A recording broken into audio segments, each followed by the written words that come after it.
नमस्कार दोस्तों, स्वागत है आपका अपने YouTube channel Verma CSC information में। तो दोस्तों, कैसे आप सब? उम्मीद करती हूँ कि आप सब बहुत ही बढ़िया और स्वस्थ होंगे। तो दोस्तों, हरियाणा क्रेड सीपीएलओ अभ्यर्थियों का क्या कसूर? सीपीएलओ भर्ती बड़ा धोखा, आखिर क्या होगा इन सब का? तो दोस्तों, जैसा कि आप सभी को पता है कि सीपीएलओ का रिजल्ट कल शाम को आ चुका था। क्रेड सीपीएलओ हरियाणा की जो ये न्यू भर्ती आई थी, इस भर्ती के बारे में किसी को कुछ नहीं पता था, क्योंकि इसका फुल नोटिफिकेशन तो नहीं दिया गया, एक शॉर्ट नोटिस दिया ही गया था स्टार्ट में, और कुछ भी इस वैकेंसी के बारे में कुछ भी नहीं पता था, फुल से जानकारी नहीं थी। इस करके मतलब सभी जो सीपीएलओ कैंडिडेट ने पहले तो बहुत ज़्यादा लोगों ने इसके लिए फॉर्म अप्लाई किया, लेकिन बाद में जब 1000 रुपये फीस कटी इसमें, तो कुछ अभ्यर्थियों ने इसके लिए मतलब नहीं भरी ये फीस, तो कुछ ही सेंस रह गए, मतलब आधे रहे। और फिर फर्स्ट स्टेज का एग्जाम दिया, आधे उसमें से रह गए। तो जब सेकंड का दिया तो बिल्कुल 17,000 के आसपास ही कैंडिडेट थे। अब सीपीएलओ का 1 महीने बाद है और रिजल्ट भी आ गया है दोस्तों। तो रिजल्ट आने के बाद में क्या हुआ बच्चों के, मतलब आखिर बच्चों का क्या कसूर था दोस्तों, ये बताओ आप। क्योंकि जो क्रेड सीपीएलओ, इसमें 1000 रुपये फीस ले ली गई, और सिलेबस भी इतना थोड़ा हार्ड सा दिया, उसमें टाइम कुछ भी नहीं दिया, 1 सप्ताह का टाइम दिया। आप भी बताओ, आप भी अगर स्टूडेंट है, आप भी पढ़ते हैं, तो 1 सप्ताह में क्या तैयारी हो सकती है? कुछ भी नहीं हो सकती। चल जैसे भी हो तैयारी, जैसी भी हो, तो चल पढ़ लिया, ठीक है, एग्जाम भी दे दिया। लेकिन जिनका एग्जाम है वो 76 78 नंबर आ रहे हैं, उनका क्लियर नहीं हुआ। जिनका 38 40 नंबर आ रहे हैं, उनका क्लियर है। ये कौन सा मतलब सलूक कर रही है सरकार हमारे साथ, सभी के साथ? अब ये बताओ, हर गांव में रिजल्ट आया है, हर गांव में एक ही कैंडिडेट लिया है जिसका हाईएस्ट नंबर है। अगर किसी गांव में एक ही कैंडिडेट है, मतलब एक ने एग्जाम दिया और उसका मान लीजिए 40 अगर नंबर आए हैं, तो उसी का सिलेक्शन हो गए हैं। और एक गांव से मान लीजिए 5 ने मतलब अगर एग्जाम दिए हैं, 500 में हाईएस्ट है जिसके, उसी का नंबर मतलब इसमें सिलेक्शन हुआ, बाकी का नहीं हुआ। सबसे बड़ी गलती तो ये, क्योंकि जो हाईएस्ट है वो घर बैठे हैं, जिनका लो नंबर आ रहे हैं उनका मतलब सिलेक्शन हो गया। दूसरा ये कि इसमें सैलरी कुछ भी नहीं है, 6,000 रुपये फीस है, वो सैलरी है। तो क्या कसूर है बच्चों का, ये बताओ। क्या उन्होंने एग्जाम नहीं दिया? क्या उन्होंने फीस नहीं भरी? क्या मेहनत नहीं की? आवेदन तो किए। आवेदन तो सभी का सेम ही होता है ना, जैसे ग्रुप डी में किया, ग्रुप सी में किया, या फिर कोई भी भर्ती आती है, चाहे वो हरियाणा की हो, स्टेट जो भी डिस्ट्रिक्ट की हो, चाहे किसी कोई भी हो, मतलब सेंटर की, सेंटर गवर्नमेंट की हो, चाहे स्टेट लेवल की हो, चाहे कोई भी हो, लेकिन फीस भी लगभग कम ही होती है, 100-200 रुपये इतनी होती है। इसमें 1000 रुपये फीस रखी गई।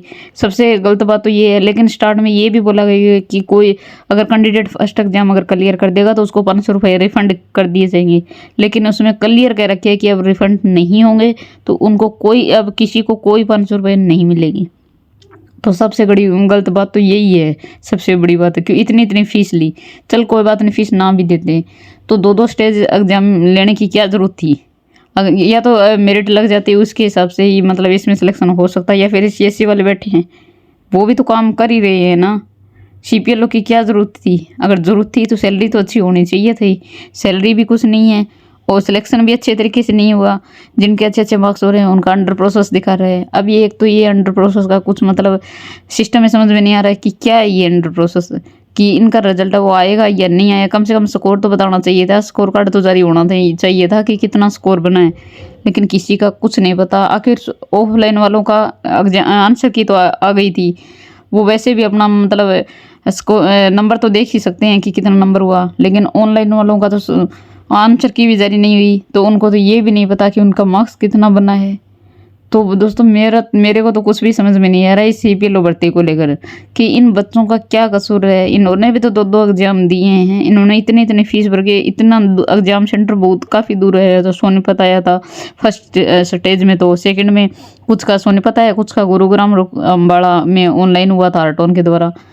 तो दोस्तों, ये तो बहुत गलत है, ऐसा किसी भर्ती में नहीं होता। चाहे आप ग्रुप सी को उठा लो और डी को उठा लो, सिर्फ एक एग्जाम हुआ, और वो भी फीस भी नामात्र फीस थी। उसमें आवेदन जो फॉर्म है मतलब भरे था उस टाइम, नॉर्मल फीस थी, और नॉर्मल फीस के साथ एक सिंगल पेपर हुआ, और उसी में सिलेक्शन, अच्छे मार्क्स लिए उनका सिलेक्शन हुआ, और जिनके अच्छे मार्क्स नहीं बने उनका नहीं हुआ। सिंपल बात है ये तो। लेकिन इसमें एक अच्छे मार्क्स बनने के बाद भी सिलेक्शन नहीं हुआ, और हुआ तो क्या हुआ? 6,000 रुपये सैलरी। क्या कोई सैलरी है ये? अगर गवर्नमेंट ने ये मतलब वैकेंसी निकाली है, तो 6,000 तो कोई वैकेंसी इसमें है ही नहीं, क्योंकि इसमें क्वालिफिकेशन भी +2 पास मांगी गई थी। तो क्या +2 वाले इतने के काबिल हैं कि वो 6,000 ही उनको सैलरी मिले?